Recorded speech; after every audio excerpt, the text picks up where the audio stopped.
Hi, everybody. So now you're starting your own research and you're going to be working independently for the next few weeks.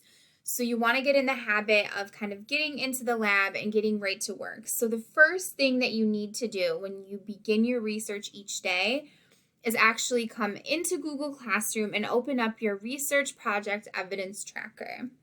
So you open up that research project evidence tracker and it looks like this. And it's really familiar because this is the same tracker, this is the same format that we've used to analyze those articles in class. So this is all familiar to you.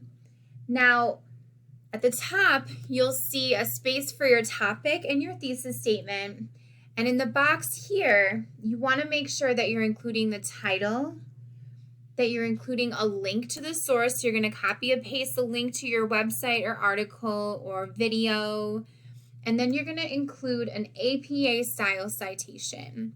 And we've included a citation generator to help you create this. And there's also a way to do it on Noodle Tools that we'll walk you through.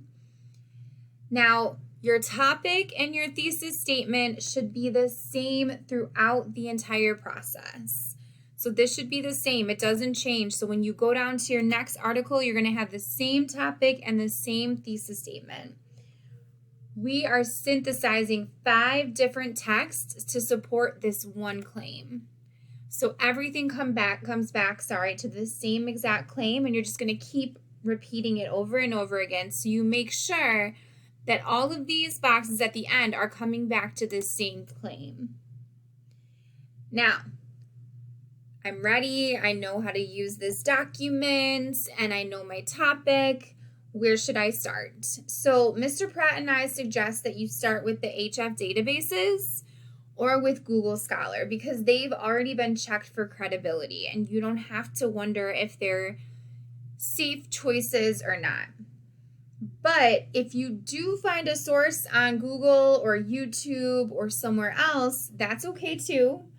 But you have to make sure that if you find a source like that you use the CRAP strategy to make sure that it's credible. So you have to go back, use that, look for the currency, relevancy, authority, all the things that we talked about in class.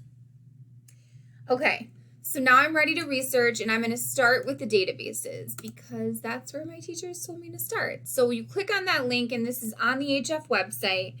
If you're at home, you're going to have to use the home access link. So it gives you the passwords and usernames to all the different databases.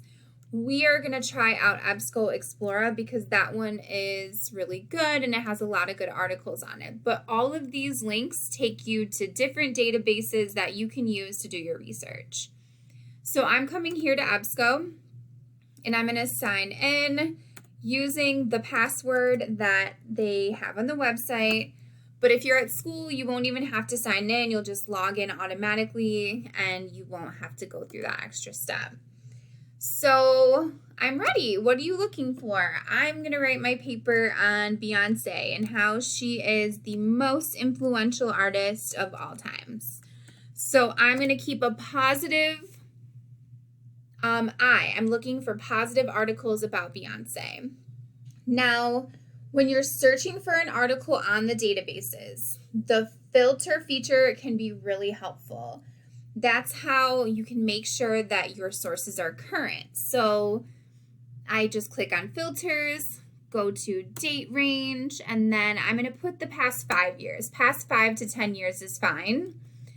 And then I might say source type. I'm interested in magazines, news, maybe biographies, whatever you're interested in, and go from there. Apply filters. So now I've narrowed down my search a little bit. So now I have to find articles that are relevant to my topic. So I have to look critically and make sure that they're connected to my claim, that they're relevant. Now, I'm going through all of these options and there's so many. Beyonce's Evolution, Beyonce at the Grammys. A lot of these are positive, but I run into this one, Beyonce lyric under fire. this one, I'm just going to keep scrolling because this looks like it's something negative that I don't want to include because my essay, my research project is positive. I want to keep it really positive. So I'm scrolling and scrolling, and I'm going to go to, let's do this one. All eyes on Beyonce at the Grammys tonight. So once I find an article that I like, I need to copy and paste a link into the box and begin completing my evidence tracker. So I would actually go up to this link, and actually on the databases, you can go here and click on create link, and that will take you to a direct link, copy. Or you can just go up to the top and copy and paste if you're on a regular Google Doc or Google website. So I'm coming here, I'm going to do my link first. There it is. Just click enter so it hyperlinks. I'm going to add the title of my article, and then I'm going to come back to the citation. Now, for citations, you can use the generator, but if you're looking at EBSCO or one of the other databases, the nice part about this is that they already create those citations for you. So if you go here, cite, to the little quotation marks, you can click on copy citation, and it already has the citation set up for you. So copy citation, and then I come back to my research project, and oopsies, it didn't work. Hold on just a second. Okay, so for copying your citations, you keep it on this copy citation tab, and then click copy to clipboard, and then you're actually going to come back to your research tracker and paste that citation right there. So it's really simple. If you're on the databases, the citations are already done for you, and you just have to copy and paste them onto your document. And you probably want to make this so it's not yellow. Okay.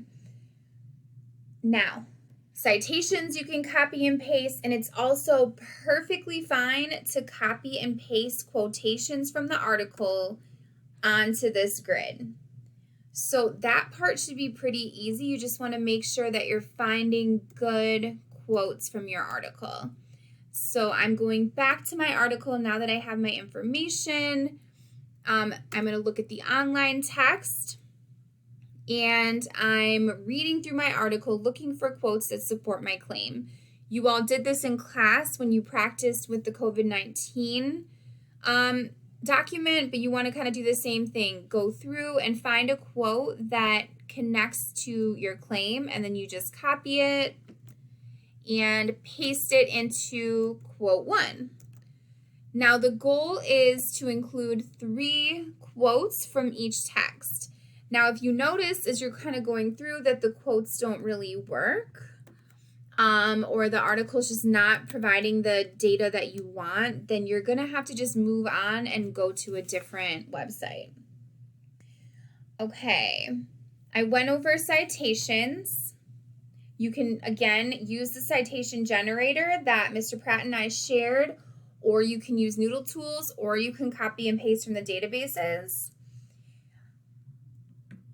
This part we've practiced, but this quote section that you can copy and paste, here and here, these are your own words. So you're paraphrasing the quote, and then this last box always has to connect the quote back up to here, back to whatever your thesis statement or your claim is. Okay, so it feels like a lot, but the best way to be successful in this process, honestly, is to just divide and conquer. So you want to focus on accomplishing something every single day that you're in class. So maybe focus on identifying and analyzing one source a day. So I'm going to do this article today. I'm going to do this video on Friday. I'm going to do this Monday. You have all the way until Friday, March 3rd to finish this. So you can divide it up and you can make sure that you have enough time, but you have to kind of do some of it every single day, or you're going to run out of time and it's very hard to catch up if you fall behind on this. This assignment is worth 50 points. So you want to make sure, again, that you're keeping up with it so that you have all of your points at the end. This is like a week's worth of your in-class assignments. All right, happy researching.